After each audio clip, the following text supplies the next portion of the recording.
Hello guys, welcome back to anthropology classes. Let us have some quick recap of all the topics that I have discussed with all of you in details. We have discussed about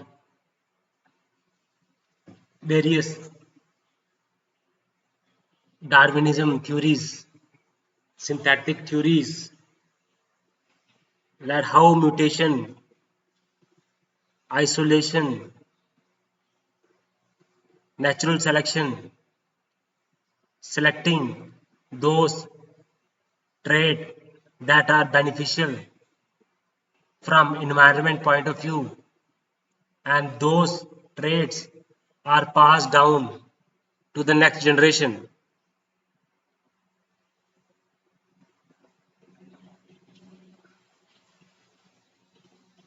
Also, how giraffe neck is very long.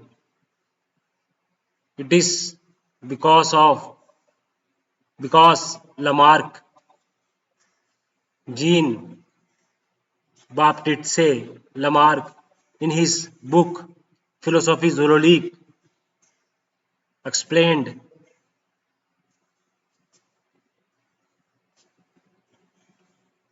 that the theory of use and disuse. So neck was used frequently to get the leaves for eating. So it was stretched, and inheritance of the acquired character means the long neck giraffe will have offspring with the long neck also. Then Darwinism, also there are many experiments that were conducted like August Weismann. Okay, so rats were raised at higher temperature, so their sizes were large, and their offspring size of the offspring were also large.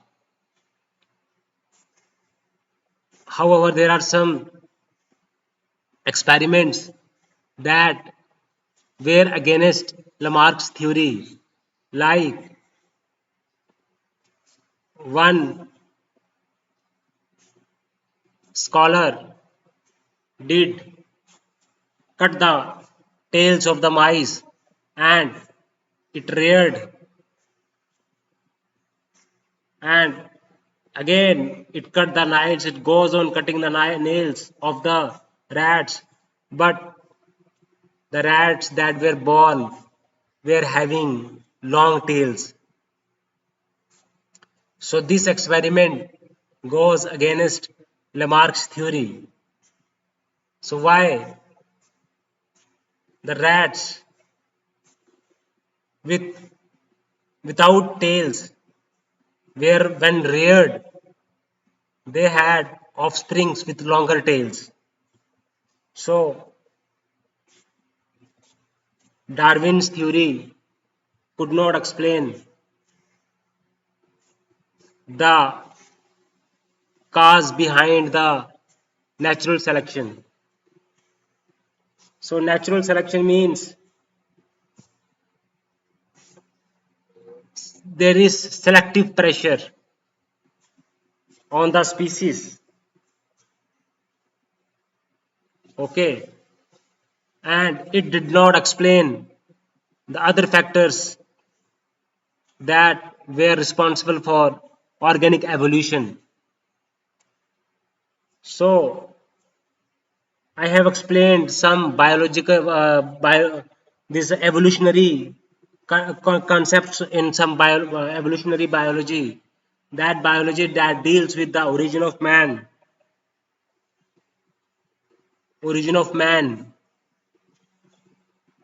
like Dolo's rule, Louis Dolo, that it is also called law of reversibility of trait.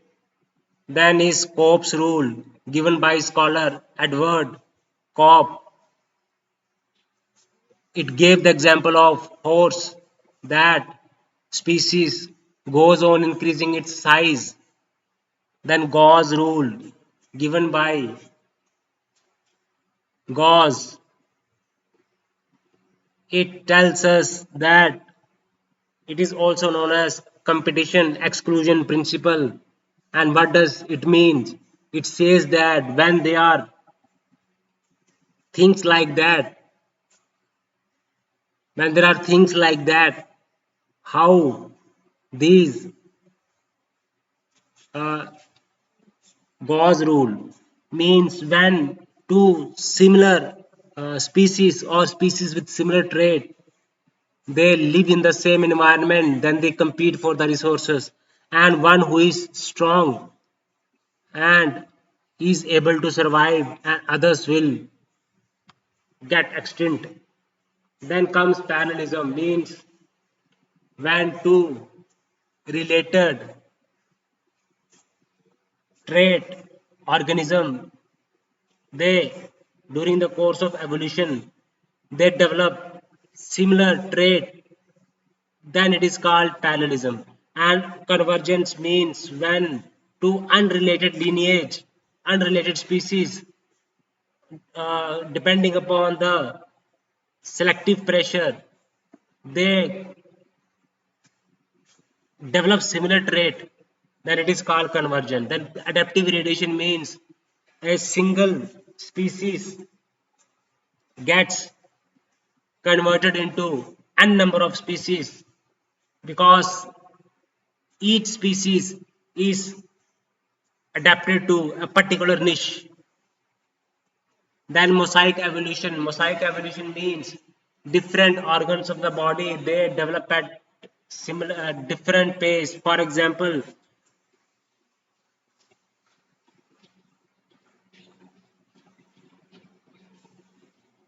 there are many examples of mosaic evolution like bipedalism. Australopithecus developed bipedalism early, whereas the brain was developed at different pace. So it is an example of mosaic evolution. I discussed about primates that they are grasping hands and sometimes grasping toes. They move from one branch to another branch. They have flexible shoulder joints. They have stereoscopic vision. Okay, they have small snout, means less dependence on smell. Like this, there are many other traits of primates. There are lower primates, upper primates. Lower primates are Lorsis, Tarsiers, Lemurs. Lemurs are found in Madagascar. Then higher primates includes anthropoids. Anthropoids are further divided into New World monkey like capuchins, spider monkey, and Old World monkey like baboons, langurs.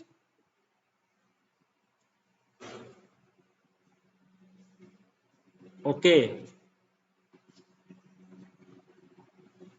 Then further classification is done of lesser apes and great apes. Lesser apes includes gibbons and greater apes includes orangutan, gorilla, chimpanzee, and humans. So apes are our closed cousins, closed relatives.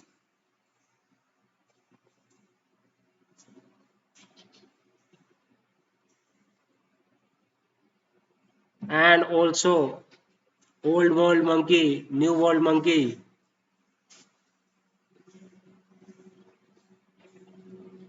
They are found in Latin America and South America, and old world monkey are found in Africa and Asia.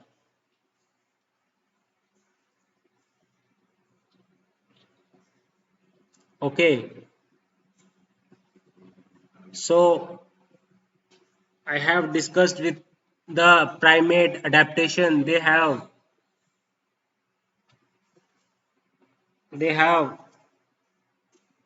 arboreal adaptation. They live on trees, and terrestrial adaptation, that is they live on grounds. They have tail, whereas terrestrial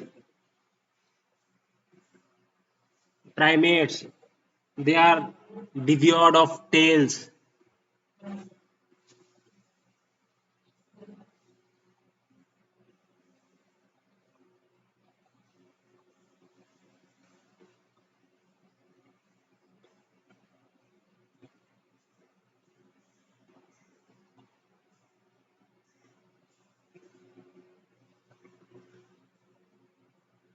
Okay, so there are many other characteristics of primates.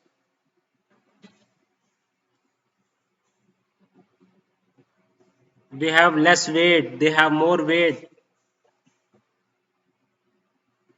Arboreal primates are quadrupedalism, whereas terrestrial primates, they rely on knuckle walking. Okay, and they are also biped. So there are skeleton changes, like there is enlargement of brain, pelvis. The spinal cord had become S shaped so as to absorb shock, and pelvis girdle have become broad and expanded laterally so as to give birth to large brain babies. There is a change in the size of the femur, it becomes strong.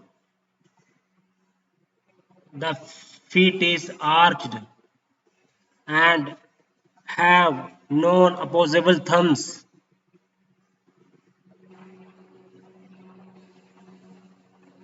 So there was a lot of changes. We have seen. Okay, upper limbs were no longer used for locomotion. Instead, they were used for making tools, culture. So it requires consumes less energy. Bipedalism consumes less energy. So energy was used for the brain development.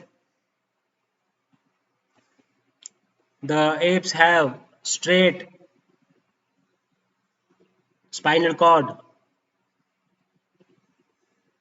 Okay, so there are many implications of it.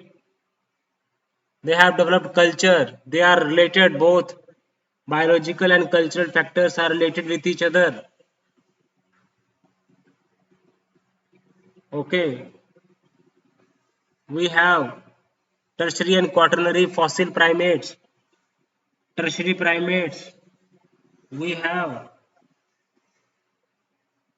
proconsul,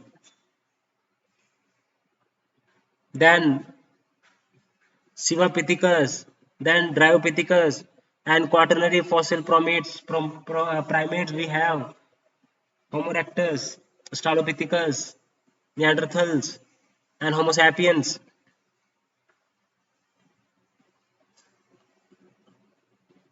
So you must understand about the various biological and cultural factors in human evolution. Okay, there was development of language, there was socialization, among the primates. There was change in the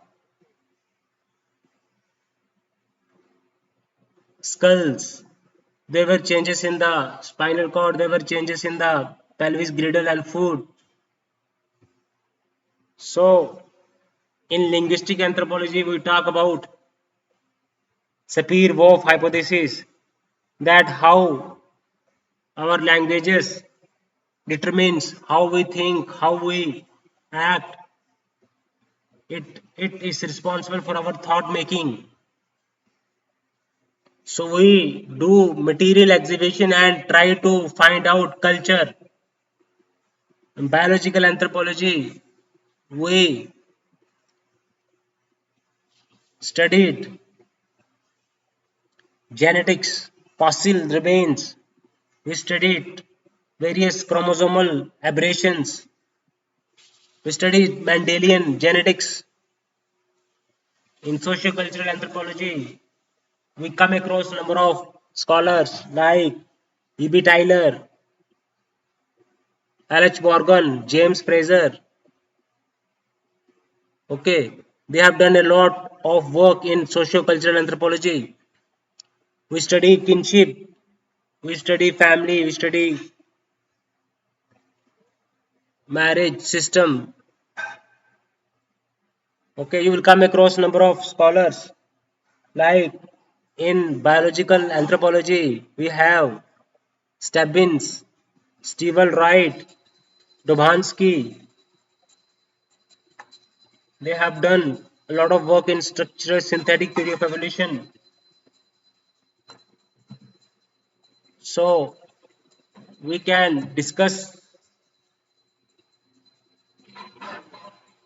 we can discuss some previous years question papers. Okay, so it will give us a broader idea what are the areas from where questions are asked. You must know the areas covered by paper from anthropology optional. You must understand about it. Okay,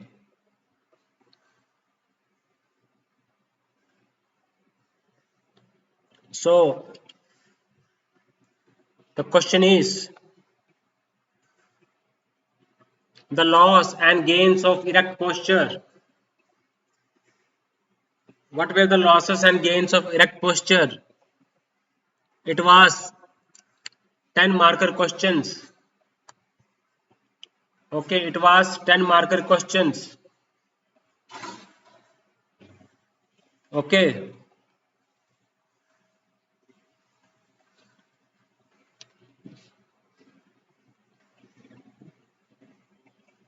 so you must be able to answer this question.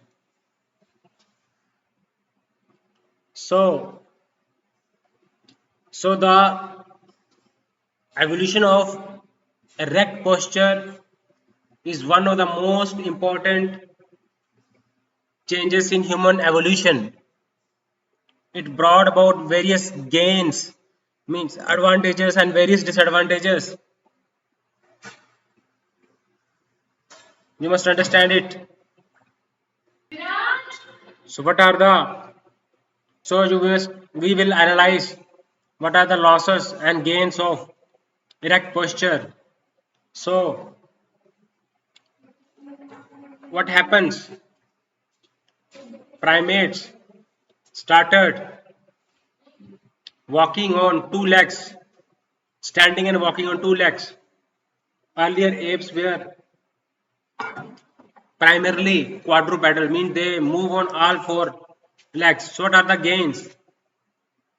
So gains are that they were able to free their hands. They were able to free their hands. Hands can be used for eating foods, for making tools. Okay. Then develop their vision and awareness. Okay, so when bipedalism, they were able to see over a long distance, so they were able to spot their find their predators and prey. So there were savanna environment, like there were open lands. Okay, then efficient locomotion, then better vision. What is why efficient locomotion? Yes, because they were able to walk up to a long distance and it conserve energy. It was more energy efficient. Okay, so so they were able to socialize and communication problems, communication benefits. They were able to communicate with them. They were able to socialize because of the development of the brain.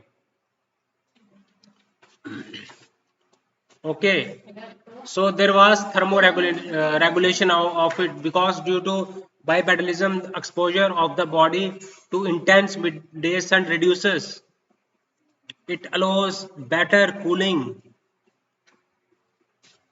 Okay, so there was development of speech. Okay, so upright also make gestures and facial expressions more visible. So upright position, your facial expressions, your gestures are more visible.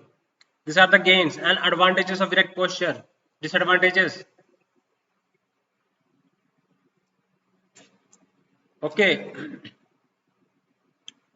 So some quadrupedals they are faster sprinters. So speed was lower speed. So our knees, joints and skeleton stress. So it reduced.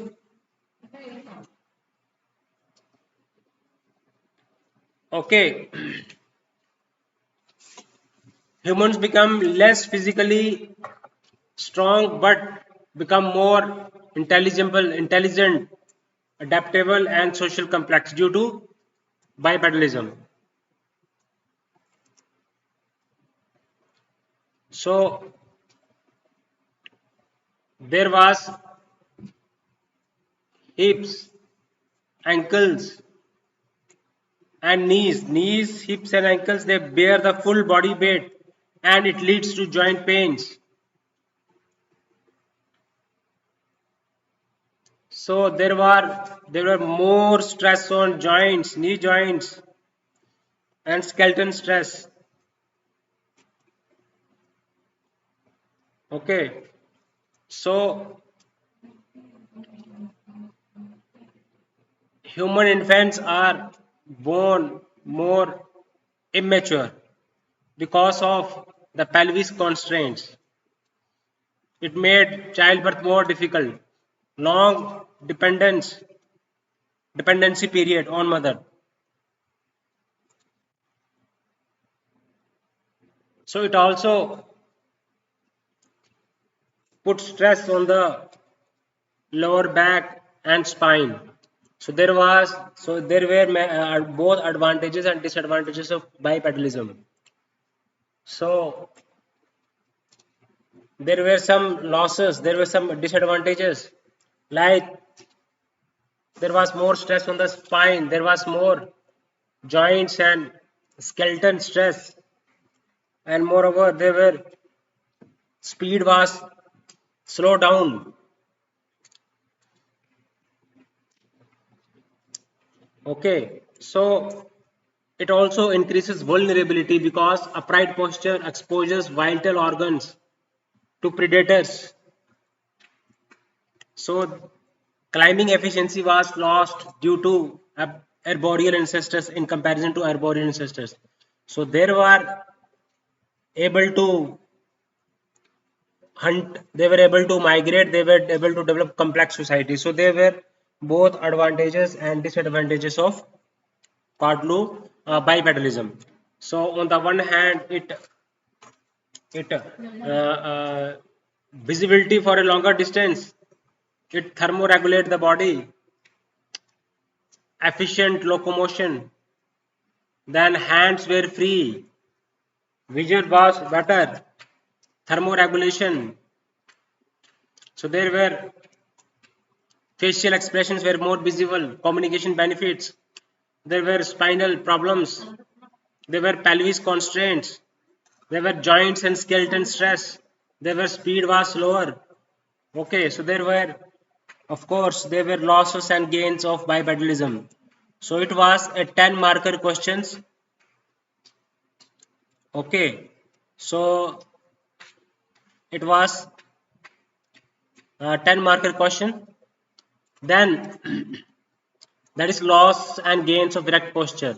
So Jane Goodall's contribution in studying primate behavior. So what is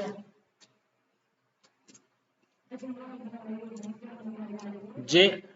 So it has.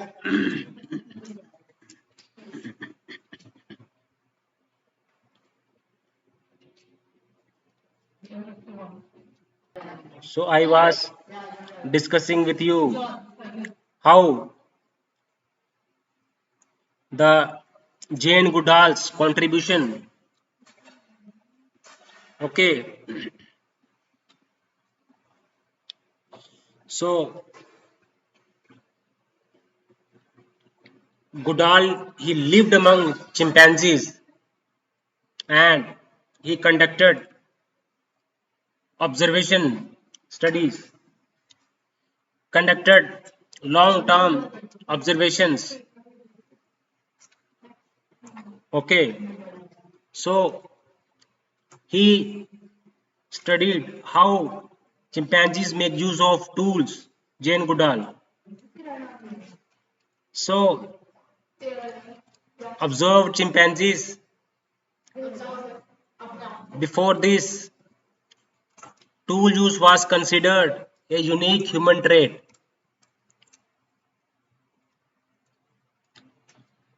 So he used sticks for termite identification. So they have strong mother infant bonds. They have emotions, they have individual personalities, they have emotions. They studied complex social behavior, discovery of tool use. Okay, so Tanzania, Gombe Stream National Park at Tanzania, he began his long-term field studies. It, he studied how chimpanzee make use of tools to identify termites. He also understand their complex social behavior. They are emotional. They have strong infant mother bonds. So grooming, there is a social tool, political tool for maintaining relationship. Okay, so he found that chimpanzees are were omnivorous, means they are not just vegetarian. They studied their culture, tool making techniques. Okay, so he conducted long-term field studies and used naturalistic observations. Okay, so Jane Goodall is a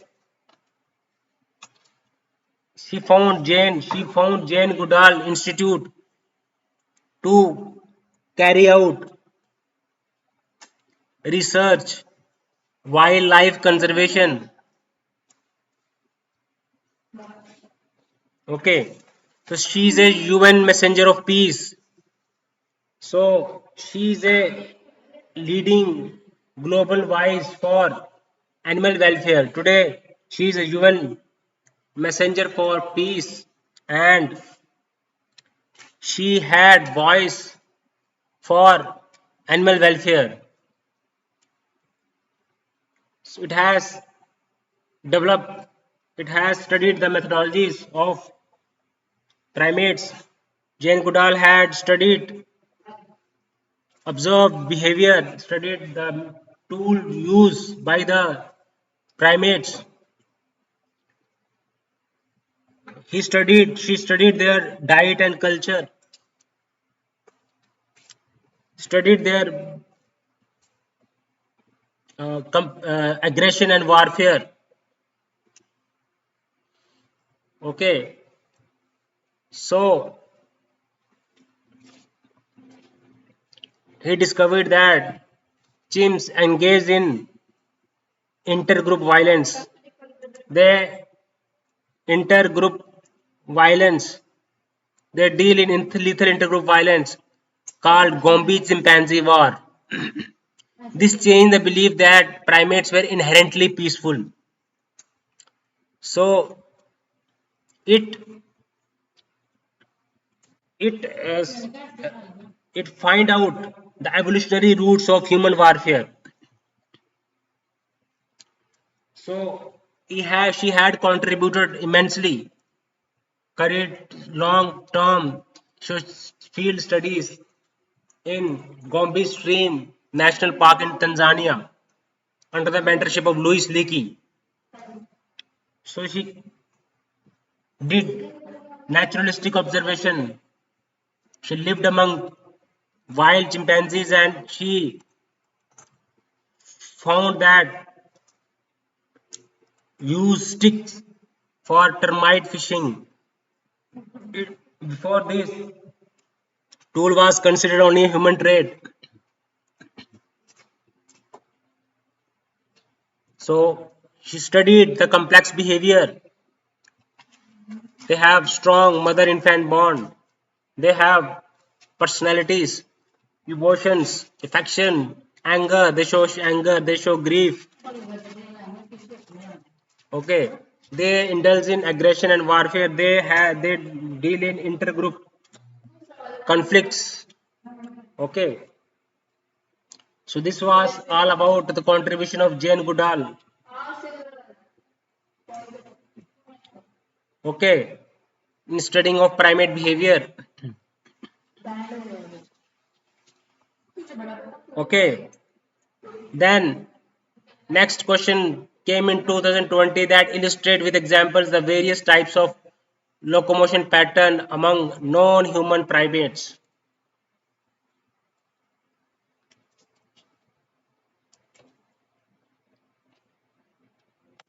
Okay. So non-human primates includes like primates like monkeys, apes, okay, prosimians.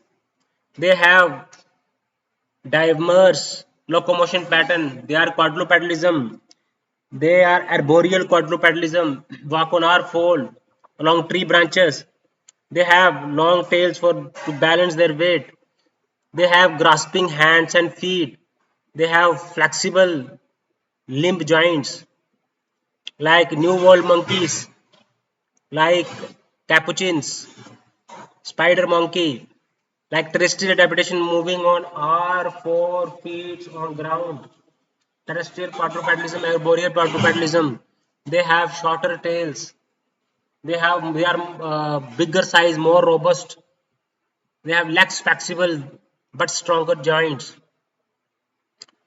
Macaque and baboons, like example macaques and baboons, they have knuckle walking.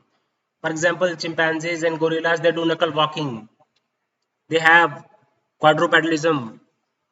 Okay, so they have stronger limbs.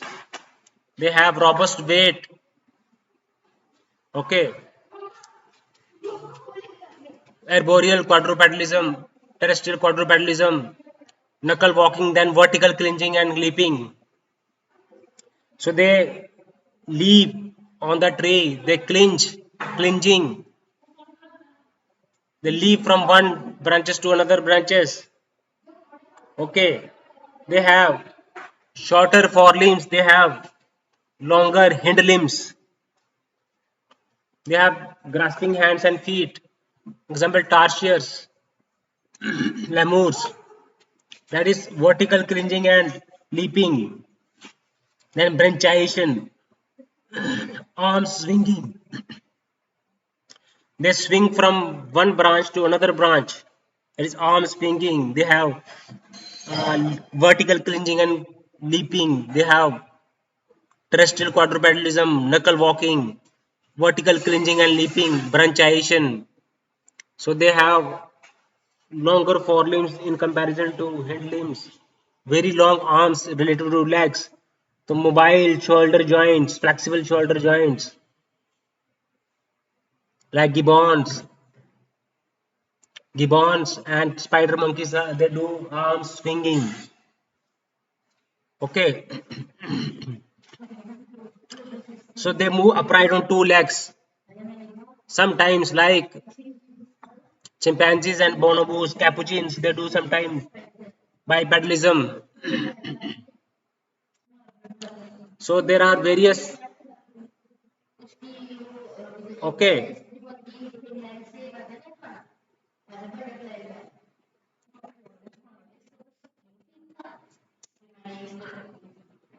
then arboreal quadrupedalism, then terrestrial quadrupedalism, the knuckle walking, branchiation, vertical and clinging and leaping, branchiation, gibbons to branchiation, tarsiers, lemurs do vertical clinging, chimpanzees, gorillas do knuckle walking, branchiation do gibbons, suspensory locomotion. Suspensory means orangutan and spider monkey. Bipedalism occasionally chimps and bonobos. Okay, chimps do. Okay, so you must know bipedalism, occasional, habitual. Okay, so they are hanging beneath the branches by branches with branches using arms, legs, or tails. They have long arms. Some have long legs. Some have flexible joints. Some have prehensile tails. Some have like orangutans, gibbons, chimps. So you must understand the various types of locomotion among non-human primates. Non-human primates includes old world monkey, new world monkey. Okay, it is a core topic in primatology. So non-human primates, they give, show diverse locomotion patterns. Okay, okay, that reflect their body structure. Okay, that reflect their evolutionary adaptation. That reflect environmental, arboreal or terrestrial. Whether they live in arboreal environment, they live in terrestrial environment, whether they are structured, body structure reveals evolutionary adaptations is revealed of non-human primates. So you must understand, you must know. Okay, so far we have discussed losses and gains of erect posture, 10 marker questions, Jane Goodall's contribution studying primate behavior, 10 marker questions, then illustrate with examples the various types of locomotion patterns among non-human primates. Then I discussed with you adaptive primate radiation. Okay, you must understand about adaptive primate radiation. So it means it is the evolutionary process It is the evolutionary process through which a single ancestor group diversifies into many forms. So each is adapted to different niche. So a single species, a single ancestor group diversifies into many forms. So they have different diets, they have different culture, they have different locomotion pattern, they have different habitat preferences. Like tarsiers to great apes. Okay, so like phases of primates adaptive radiation, like prosimians. Then comes New World monkey, platyrines, Old World monkey, catarrhines, apes, hominoids, humans, hominins. Okay, so it explains the diversification in the evolutionary pattern, how the environment shapes their behavior and morphology. So it provides the context for the rise of Homo sapiens.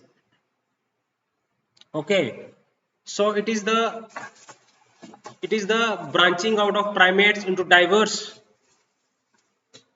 ecological and geographical niche, producing the wide variety of species we see today from lemurs to humans. Okay, so primate adaptive radiation starts from prosimians to New World monkey to Old World monkey to apes to humans for easy visualization. You must understand it. Okay, so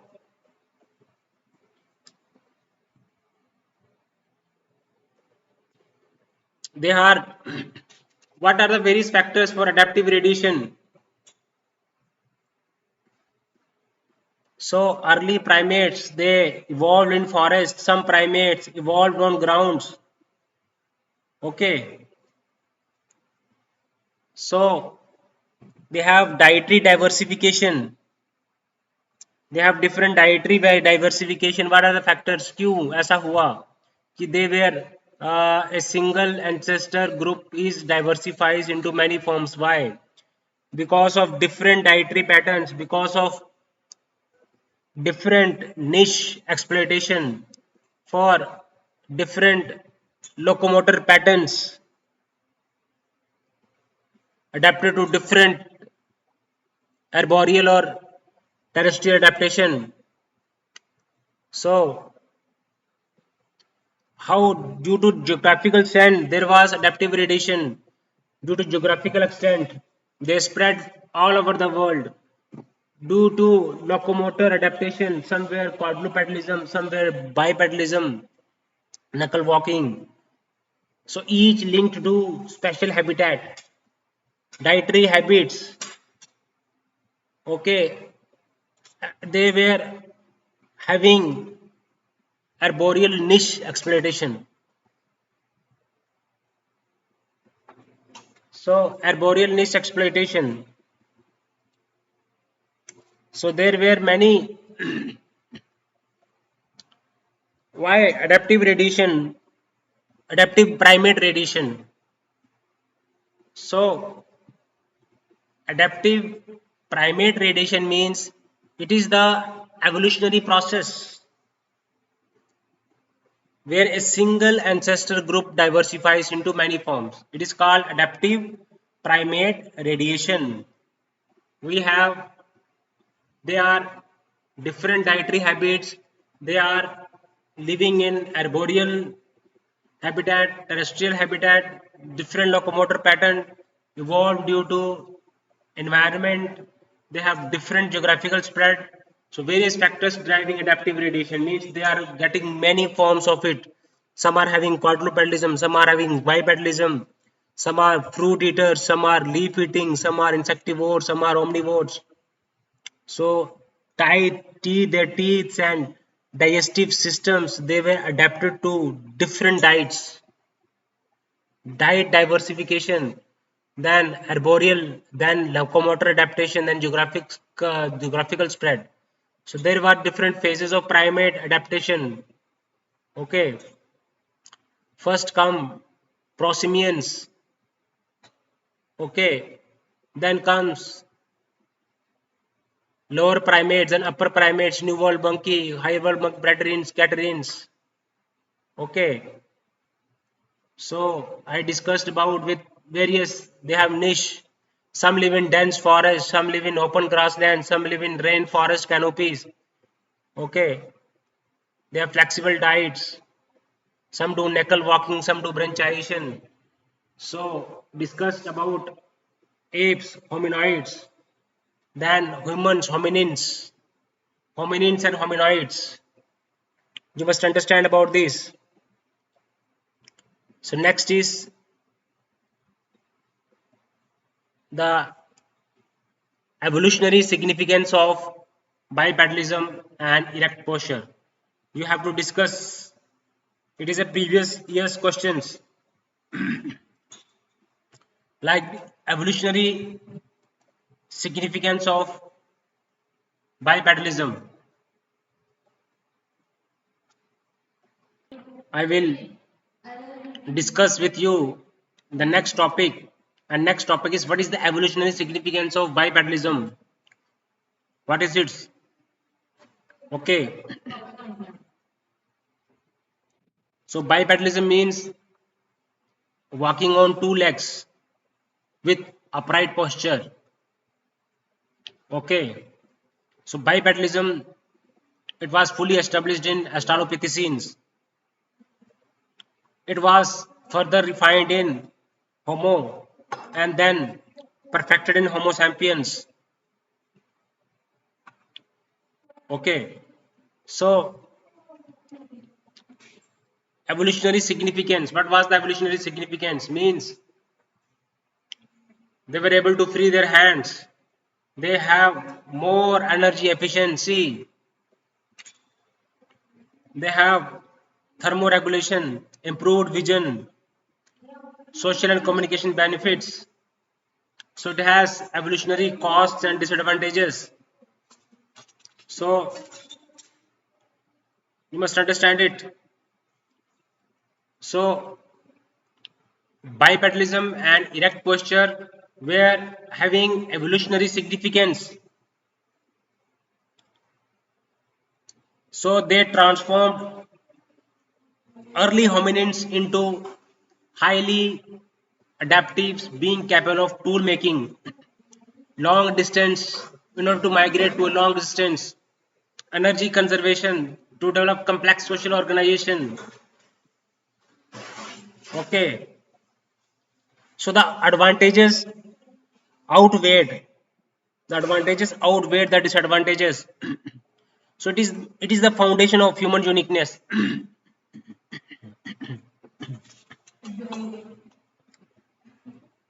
Okay, so it was advantages also and disadvantages also.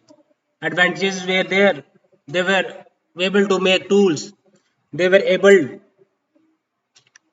to walk long distance. They were able to thermoregulate. They were able to. They have improved vision. They have social and communication benefits. Okay, so bipedalism locomotion is more energy efficient than quadrupedalism. Okay,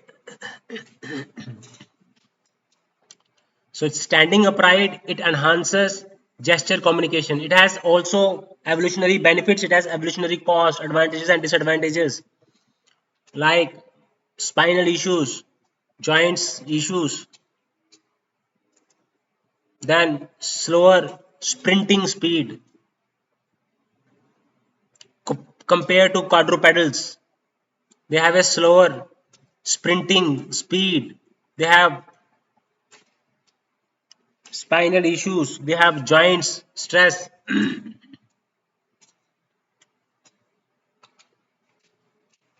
Then evolutionary significance. So they shift there. Ecological, there was ecological transition, means they shift from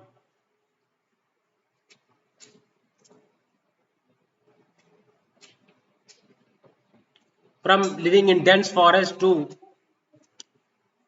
savanna lands, that is adapted to open lands.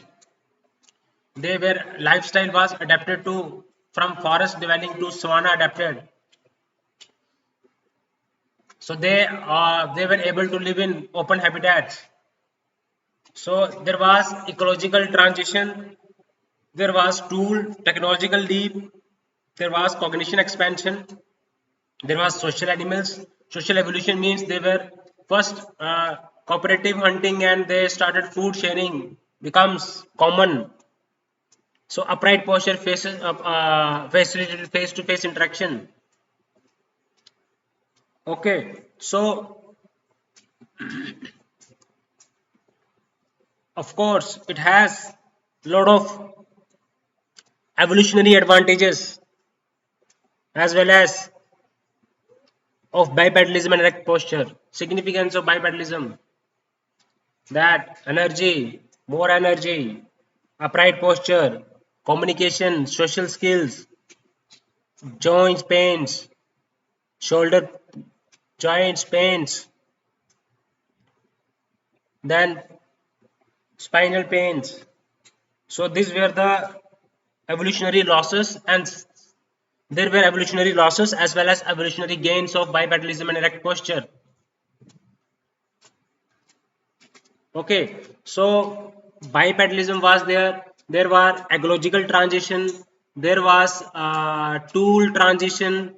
There was uh, cognition transition, tool transition, ecological transition. There was social transition. So there were many transitions. Okay, so this was all about this question. Let us now discuss next question, means bring out the comparative anatomical features of man and apes and discuss their evolutionary significance. Okay, so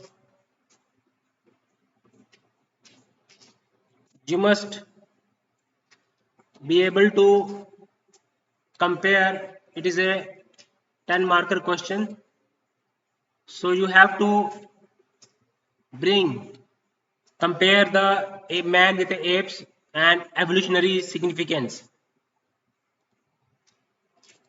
So discuss the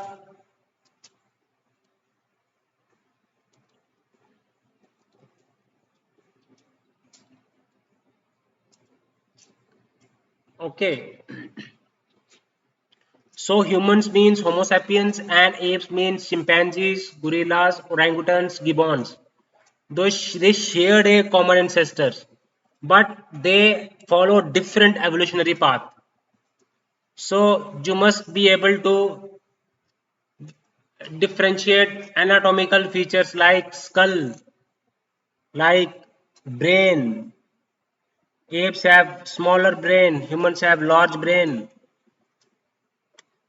They have forward foramen magnum placement. They have flat face. They have apes have prognathic face. Okay. They have small jaws, teeth. They have S-shaped spine. They have C-shaped spines. They have broad pelvis. They have long and narrow pelvis. So human pelvis is adaptable for bipedalism. So limbs. So arms shorter than legs, arms longer than legs, adapted for bipedalism, adapted for branchiation. So longer legs in humans. Hands and feet. So man's hands fully opposable thumbs. Hands, long fingers, partially opposable thumbs. Okay. Posture and locomotion, quadrupedalism. So yes, of course. So there was cultural advancement, there was technological advancement. So we have to compare the anatomical features of man and apes. Of course, there was difference in brain and skull, difference in dentition and teeth, difference in face, difference in spine, difference in limbs, difference in hands, feet, locomotion, non-opposable big toe. They have opposable big toe. Locomotion was bipedal. They have quadrupedal branchiation. Okay. So, so evolutionary significance. Of course, they have some. They have grasping hands. They have dental formula. They have vision. Okay. So they were arboreal or semi-terrestrial, but humans were terrestrial, bipedalism, tool use, and cultural evolution. So there was, of course, evolutionary significance. Okay. So brain, there was evolutionary significance.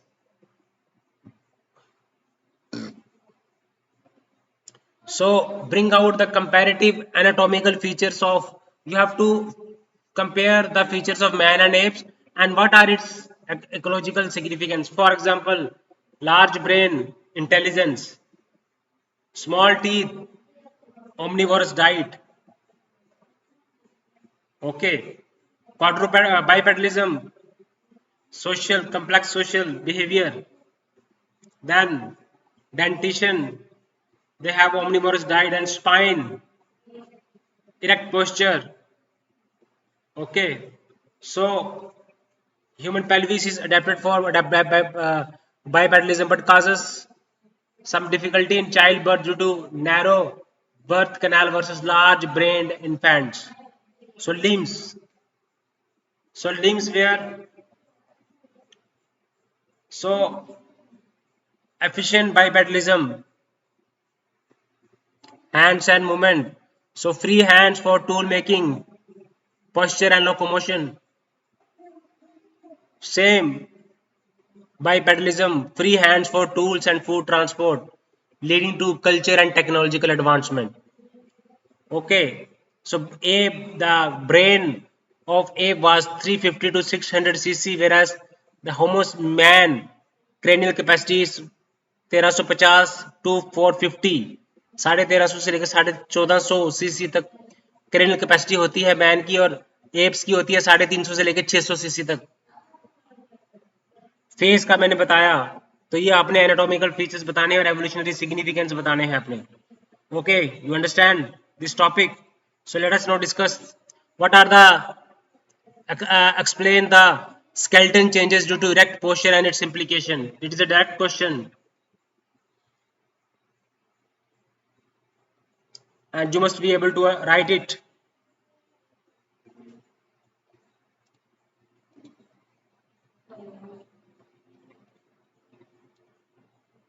So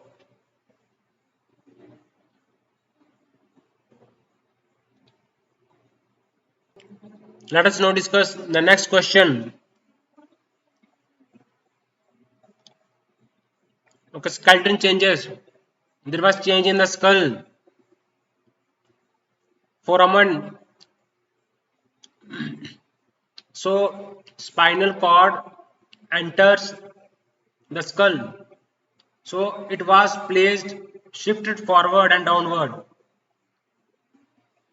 Spine became S-shaped. Pelvis becomes short and broad and ball-shaped pelvis. So painful and risky childbirth. It has implication. Acts as a shock absorber. It balances the skull on the vertebral column, allowing head to face forward in upright posture. Spinal means acts as shock absorber, distributes body weight. Balance trunk over hip. Pelvis means risky and painful childbirth. Lower limbs. So lungs longer than arms. So efficient for walking, running. Knee joint. Foot. Arched foot. Big toe. Not opposable. Apes means flat foot. They have so efficient for bipedalism, but loss of grasping ability. Arms shorter relative to legs. Shoulder joints more mobile. Thumb fully opposable. Thumb. So it is crucial for culture. So they are all same.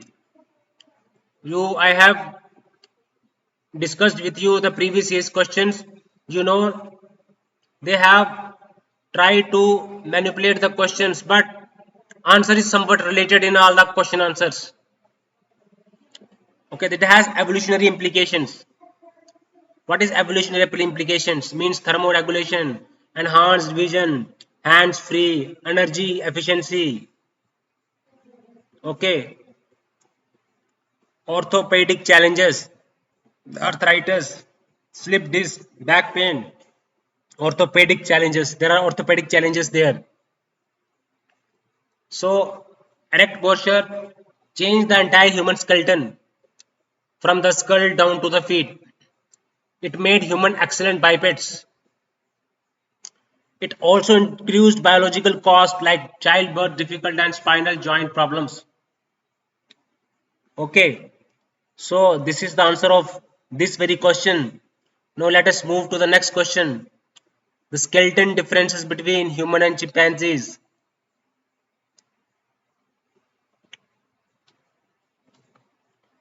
So, what are the skeleton differences in human and chimpanzee? Okay, so they have a similar ancestor, but they share a different evolutionary relationship. They have close evolutionary relationship. They have quadrupedalism in chimpanzees and bipedalism in humans. Humans have large brain case. They have less brain case. They have prognatic phase. They have orthognathic phase. Humans have flat vertical forehead. Chimpanzees have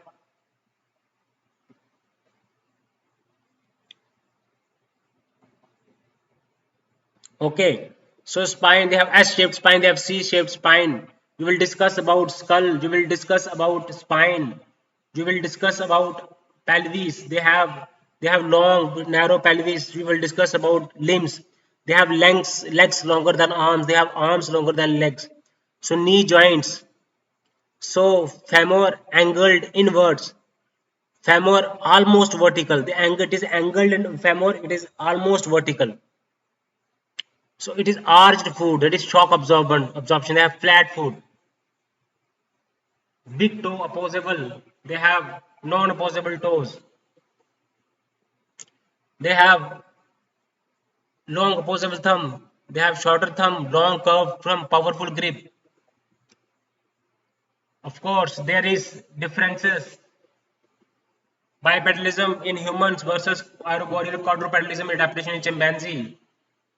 Okay, so adaptation was for uh, climbing and arboreal survival. So chimpanzee has arboreal and quadrupedalism. Humans have bipedalism and terrestrial adaptation. They have tool making, cultural evolution. Jane Goodall says that chimpanzees also use sticks for termite identification.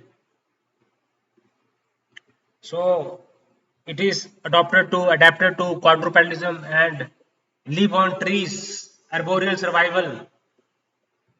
Okay, there is evolutionary significance. So there is a lot of evolutionary skeleton difference. You have to discuss the skeleton differences between humans and chimpanzees. They have large brain case. They have smaller brain case. 350 to 400 cc. 1350 से 1450 cc. They have higher forehead, prominent chin, no chin, head. Foramen magnum is centrally placed. Foramen magnum is posterior head projects forward in quadrupedal stance. Okay. And about science, no lumbar curve with lumbar curvature, no lumbar curve supports erect posture, supports for quadrupedal locomotion. Okay. So this was all about the skeleton differences between humans and chimpanzees. So role of primatology in anthropological studies. What is the role of primatology?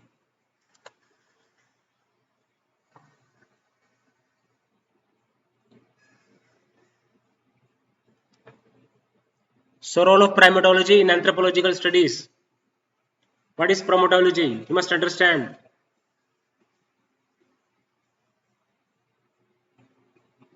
So primates, we study about primates. It provides insight on the living pattern, behavior, culture, evolution of our closed living relatives, non-human primates. Anthropology can study about human evolution, social structure, behaviors. Okay, so it helps to reconstruct evolutionary history by studying the traits, comparing the traits, behavioral comparison. They have social mating patterns, communications. They have cognitive anthropology, behavioral anthropology, understanding human evolution, cognitive anthropology, behavioral anthropology, ecological environmental insights, how their environmental shapes their behavior. Okay, genetics and physiology can trace the evolutionary changes that led to modern human beings. Culture and social anthropology. So, research on primates, biology, and disease, it also provides insights into human physiology, evolution of certain health conditions. So, it acts as a bridge between biology and anthropology. So, it helps to study human evolution, it helps to study social organization, it helps to study behavior. Our across relative, we provides insights on what makes us unique human. Okay. So while appreciating the continuity of traits shared with our other primates. Okay, so we can,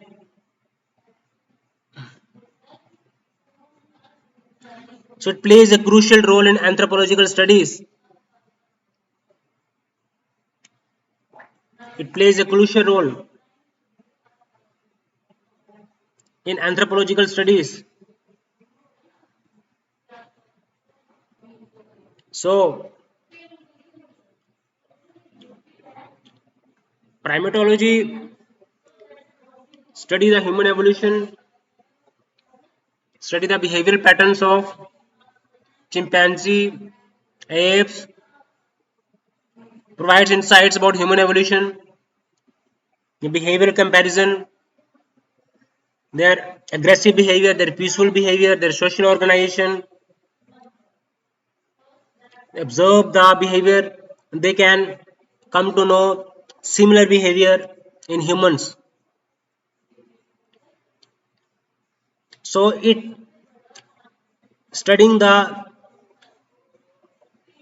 grooming behavior in chimpanzee, it sheds light on the development of human, किस तरह से human का social structure जो develop हुआ, norms हुआ, behaviour develop हुआ, वो हमें पता चलता है किस तरह से डेवलप हुआ. अगर हम बिहेवियर स्टडी करें चिंपैंजी का, तो चिंपैंजी का कॉग्निटिव जो है वो स्टडी करें, इंटेलिजेंस स्टडी करें, प्रॉब्लम सॉल्विंग कैसे करते हैं वो, है ना, ये टर्माइट्स को एक्सट्रैक्ट करने के लिए स्टिक्स का इस्तेमाल करते हैं, मंकीज यूज करते हैं स्टोन्स टू क्रैक नट्स.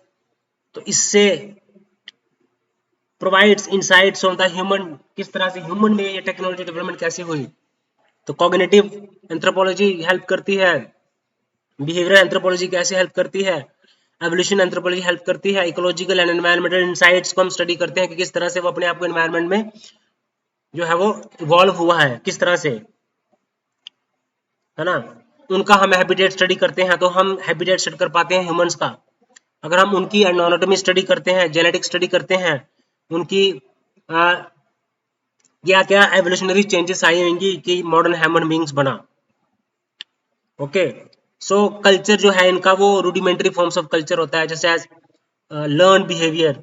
सो इस तरह से किस तरह से हमारा कल्चर कैसे ओरिजिन हुआ होगा, तो हम उसका ओरिजिनेशन करने के लिए हमें इनके कल्चर्स को, इनके ओरिजिन को पढ़ना पड़ेगा, बिहेवियर को पढ़ना पड़ेगा, इनकी ऑटोनॉमी को समझना पड़ेगा, इनकी इकोलॉजिकल एनवायरमेंटल इनसाइट्स को समझना पड़ेगा, बिहेवियर अंडरस्टैंडिंग ह्यूमन एवोल्यूशन को कर सकते हैं। ओके, सो हम जब हम प्राइमेट्स की बायोलॉजी पढ़ते हैं, डिसीज के बारे में पढ़ते हैं तो हमें आइडिया मिलता है ह्यूमंस की डिसीज के बारे में, ह्यूमंस के एवोल्यूशन के बारे में, सर्टेन हेल्थ कंडीशन की एवोल्यूशन कैसे हुई है। ओके, तो ये ब्रिज है बायोलॉजी और किसके बीच में, एंथ्रोपोलॉजी के बीच में, प्राइमेटोलॉजी। तो हमें एक एक फ्रेमवर्क देता है, it provides a comparative framework to study human behaviour, evolution study करते हैं हम, सोशल ऑर्गेनाइजेशन स्टडी करते हैं। तो मैं जब हम टॉपिक्स के बाद जब आप question answers P Y Qs discuss करते हैं तो आप देखेंगे कि किस तरह से आपको पता चलता है कि मेरी नॉलेज लेवल कितनी है, मेरे को क्वेश्चंस को आंसर कैसे करना है, रिप्रोड्यूस कैसे करना है अपने थॉट्स को, मेरे को स्ट्रक्चर कैसे करना है आंसर को, ये आपको आंसर राइटिंग में समझ आएगा। ओके, तो नेक्स्ट क्वेश्चन देखते हैं। नेक्स्ट क्वेश्चन क्या है, so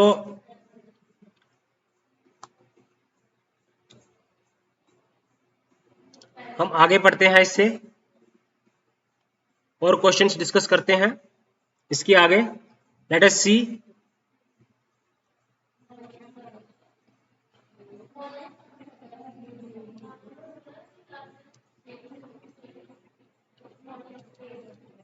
question is discuss the anatomical changes that occur in man due to erect posture. Yes, we know that.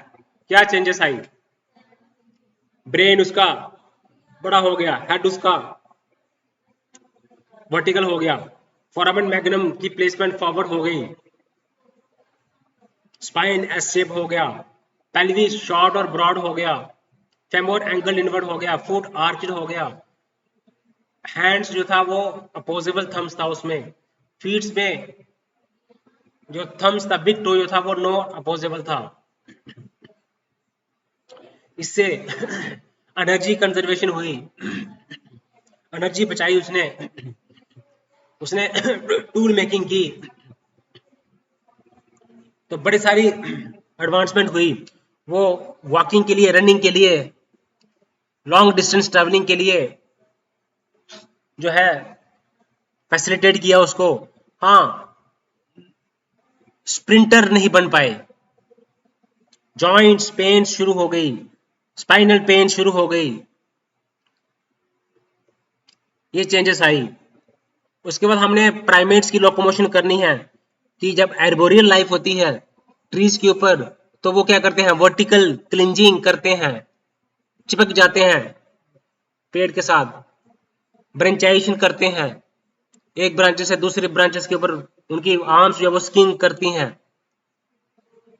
Okay, flexible joints होते हैं उनके। ओके, उनके जो आर्म्स होते हैं वो लॉन्गर होते हैं लेग से। ब्रेन जो है वो स्मॉल क्रेनियल कैपेसिटी का होता है, टेल होती है उनकी।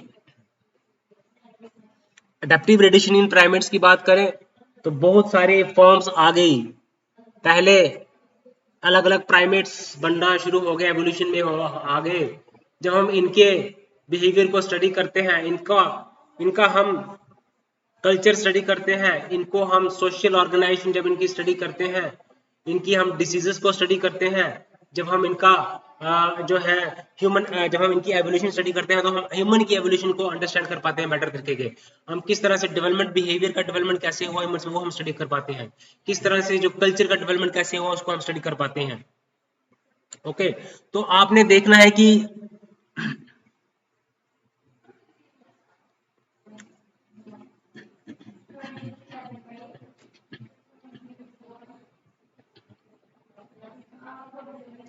सो अडेप्टिव रेडिएशन क्या है?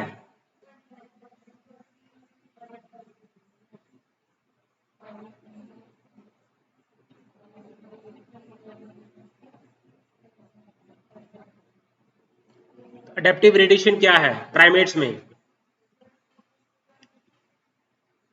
किस तरह से एक सिंगल एंसेस्टर ग्रुप जो है वो डाइवर्सिफाई हो जाता है बहुत सारी फॉर्म्स में। किस तरह से लोअर प्राइमेट्स बन गए, अपर प्राइमेट्स बन गए, ओल्ड वर्ल्ड मंकी बन गए, न्यू वर्ल्ड मंकीज बन गए, एंथ्रोपॉइड्स बन गए, होमिनिन्स बन गए, होमिनॉइड्स बन गए। आपने इनको एक्सप्लेन करना है।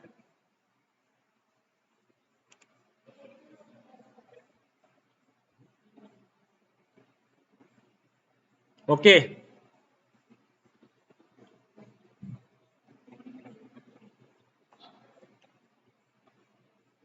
सो मैंने बताया कि किस तरह से पेल्विस में चेंज आ गया, स्पाइन में चेंज आ गया, लोअर लिम्स में चेंज आ गया, नीज जॉइंट्स में चेंज आ गया, फीट में, हैंड्स में चेंज आ गया। सो लोकोमोशन ड्यूटी नहीं रही हाथ की, टूल्स बनाने में काम आ गया हाथ। शॉक को ऑब्जर्व करने लगा ताकि फॉरवर्ड इरेक्ट पोर्शन के लिए फूड आर्च हो गया शॉक को ऑब्जर्व करने के लिए। नी जॉइंट्स एनलार्ज्ड हो गई और एंगल्ड नीज हो गई, ठीक है, ताकि जो सेंटर ऑफ ग्रेविटी है वो फीट के ऊपर रहे। फेमोर जो था वो एंगल्ड इनवर्ट हो गया बाइपेडल लोकोमोशन के लिए, ठीक है। स्केलेटन चेंजेस आए, क्रेनियल चेंजेस आए, फोरामन मैग्नम जो था वो बिल्कुल नीचे आ गया, forward beneath the skull of the for upright head posture. Head posture ने को क्या किया, इसने अपराइट किया। स्कल का base, jaws and teeth, jaw का साइज जो था वो रिड्यूस हो गया, कैनाइनी स्मॉलर हो गई। ओके तो ग्लूटियल जो मसल था वो डेवलप हो गया, बैक मसल डेवलप हो गया लोअर बैक, ताकि अपराइट पोर्शन को स्टेबलाइज करने के लिए। तो एफिशिएंटली वो वॉक करने लगा दो लेग्स में। ओके और अडेप्ट हो गया ओपन सवाना एनवायरनमेंट में। सो अब प्राइमेट्स की लोकोमोशन अडेप्टेशन, हम एर्बोरियल लाइफ की बात करें। सो प्राइमेट्स का डाइवर्स लोकोमोशन पैटर्न्स होता है। Tree dwelling means lifestyle. Okay vertical cleansing and leaping किस में होती है, टार्शियस और आपको लेमोर्स में देखने को मिलेगी। ओके सो इसमें वो चिपक जाते हैं ब्रांचेस के साथ। क्वाड्रूपेडलिज्म हमें देखने को मिलता है, walking on all four, terrestrial quadrupedalism, arboreal quadrupedalism, long tails for balance, spider monkeys, baboons, branchiation means arm swinging, knuckle walking, seen gorilla, long arms, anatomical adaptation, tail, prehensile tails for balancing, high flexible hips and shoulder joints for movement, for climbing and swimming, hands and feet, limbs, of course. So they help to exploit tree resources. They help to save them from predators, develop complex social behaviors. Okay. So primate locomotion adaptation to arboreal life. You have to discuss what you have to discuss in it. You have to discuss about quadrupedal, terrestrial quadrupedalism, arboreal quadrupedalism.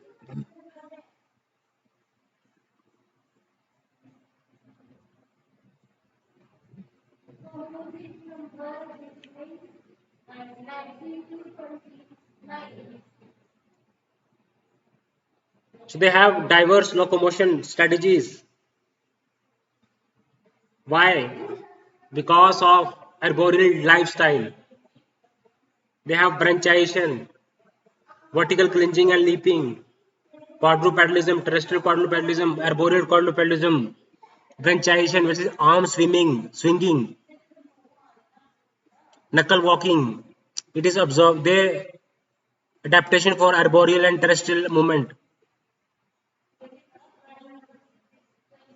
So anatomical adaptation to arboreal life. Okay. Primate locomotion and adaptation to arboreal life. Then adaptive radiation in primates. For example, we have they evolved into different species adapted to different environment and diets, of course, like prosimians, like monkeys, like apes.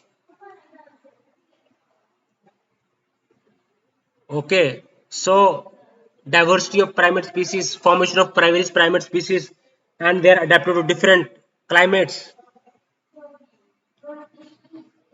different climates of these. It is very simple question.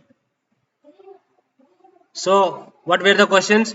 Discuss the anatomical changes that occurred in man due to erect posture. Yes, I discussed with you. Discuss primate locomotion that with special reference to adaptation to arboreal life. Yes, I discussed these questions with you also. Adaptive radiation in primates. It was previously questions asked in UPSC mains. I discussed it with you also. So in 2022, question was asked discuss different forms of primate social organization. So primates social organization you have to discuss about different forms of primate social organization.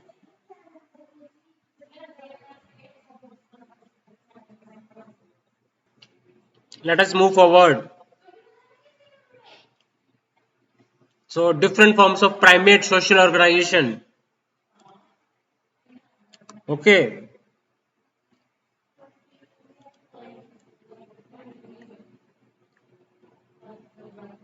So social type.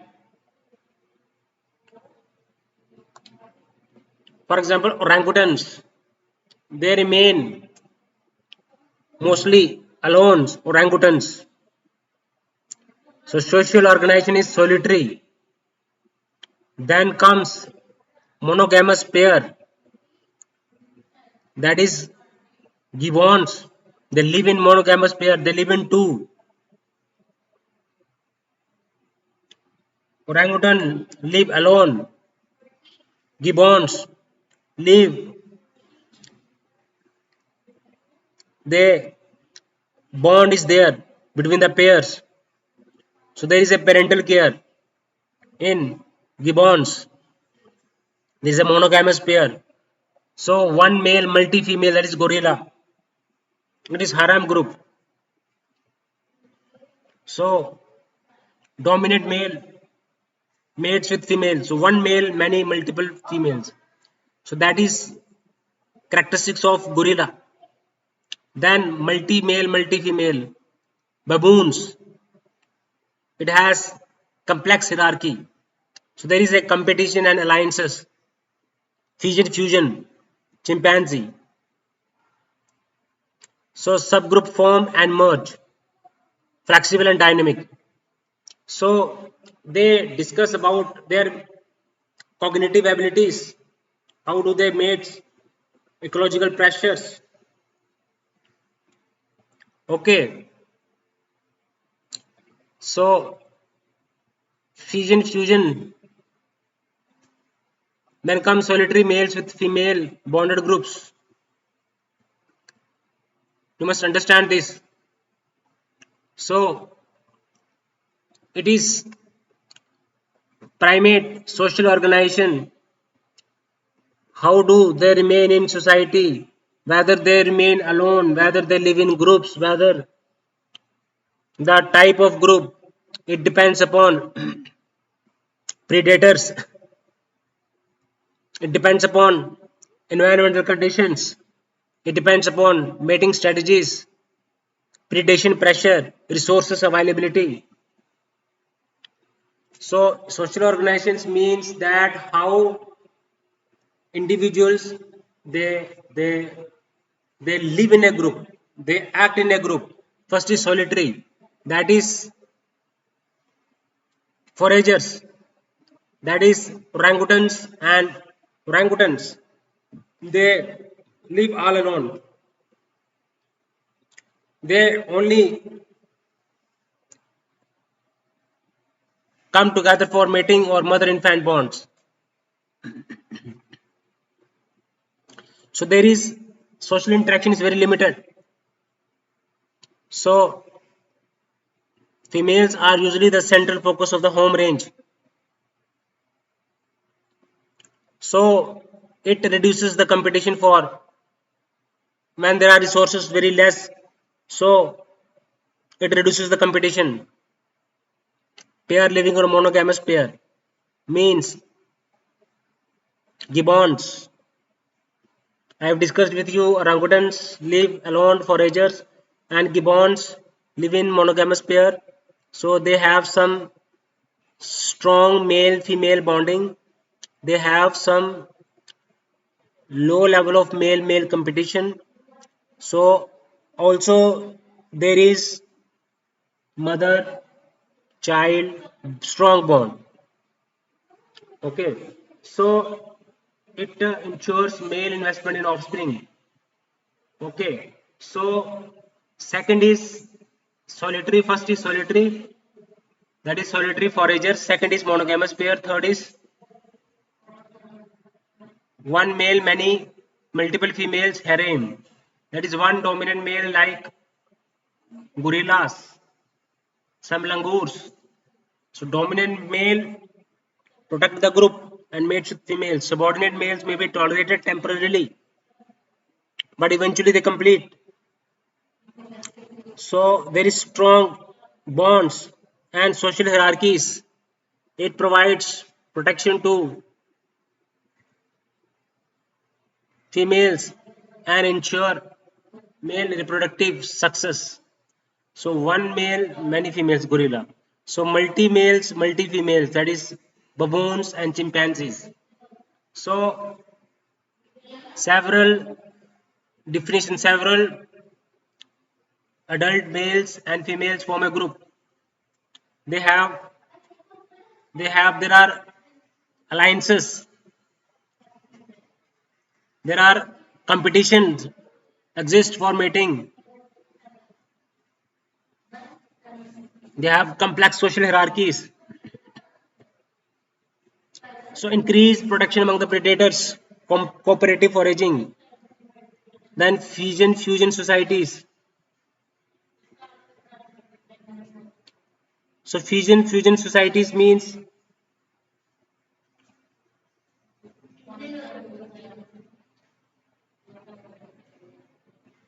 fusion means large big social group split into smaller subgroups and rejoin. So big group gets split into smaller groups and then again they rejoin for some time. Chimpanzees. So it is they have a flexibility, they have a social organization, they have a strong bond, they have a less bond, they have competition. So flexibility in the size of group depends upon food availability. So solitary males with male bonded groups.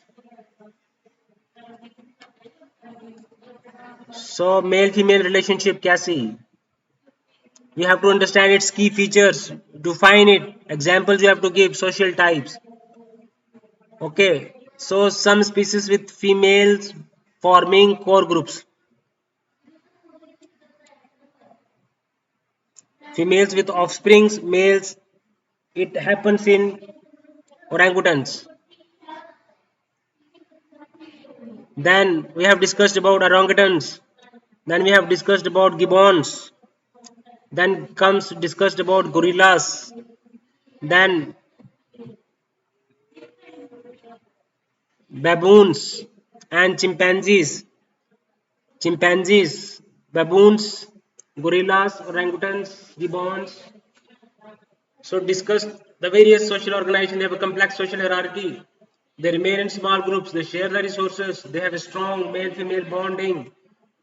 female offspring bonding, fusion category, multi male, multi female, single male, multi female,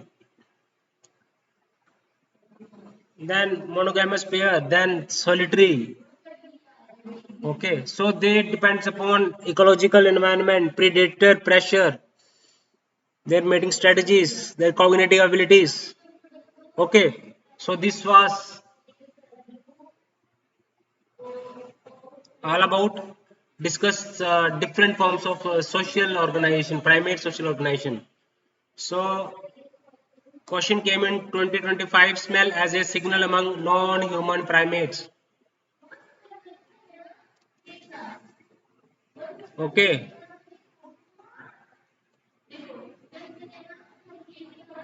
so smell as a signal among non-human primates. Okay,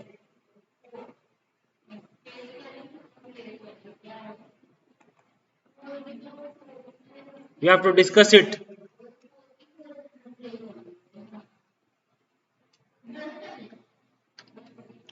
Smell means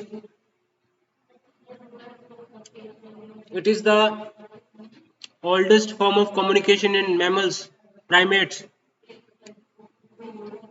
Although there is presence of vision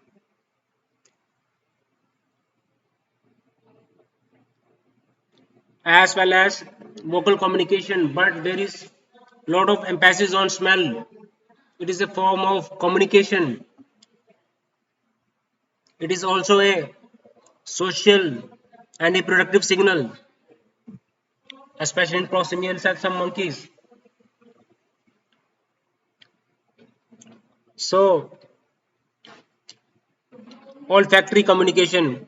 They do smell as a form of communication. They do smell. They will help of smell for communicating with others, for reproduction function. Although vision is there, vocal communication is there. So it is used for marking territories and boundaries. So it defines the boundary of an primates so that there is no conflict. So some New World monkey and some more lemurs, those they rub scent glands on trees. Then they also do territorial marking. Then they do reproductive signaling. Smell communicates sexual communicates reproductive signaling. So it is used to attract male and facilitate mating. Smell also attract males and facilitate mating. For example, it happens in lemurs, marmosets, lemurs, and some New World monkey. Territory marking, reproductive signaling, individual identification. It helps to identify their family members by smell, like marmosets, lemurs, tamarins. Okay,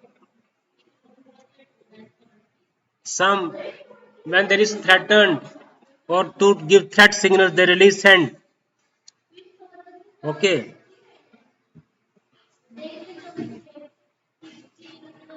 okay. So significance in primate social behavior. Yes, it helps to communicate. It helps to mark boundary. It helps to giving reproductive signals. It helps in individual identification. It helps in giving alarm in case of threats. So it is a vital signal mechanism in many non-human primates, especially for territorial marking, communication, individual recognition, and dominant signaling. So its importance varies among species. It remains an essential part of primate social life and evolution. Okay, Procyon, lemurs, lorches, tarsiers, marmosets, tamarins.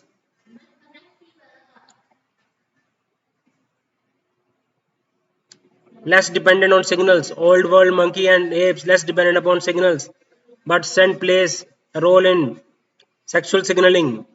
Species where cell is prominent.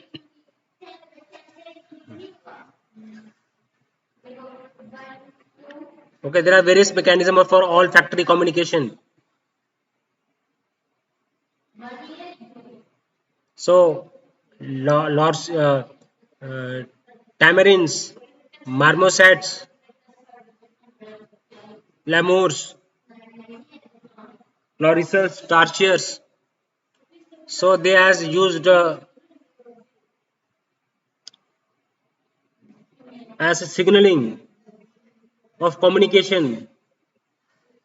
So they smell as a signal among non-human primates. How it is used? It is used in many ways to carry out reproduction activities, to identify individuals, to mark their territory, like marmosets, tamarins, old world monkey, new world monkey, apes, lorches, tarsiers, lemurs. So they use different types of smell signal to communicate, avoid conflict, to form social organization. So it is important in non-nocturnal species where vision is limited. It is important in nocturnal species. Okay, you must understand about it. So, guys, I have discussed approximately 14 questions. Okay, I have discussed with you of unit 1.5 near about 14 questions. You must practice these 14 questions in your answer writing. You will be become confident. Okay,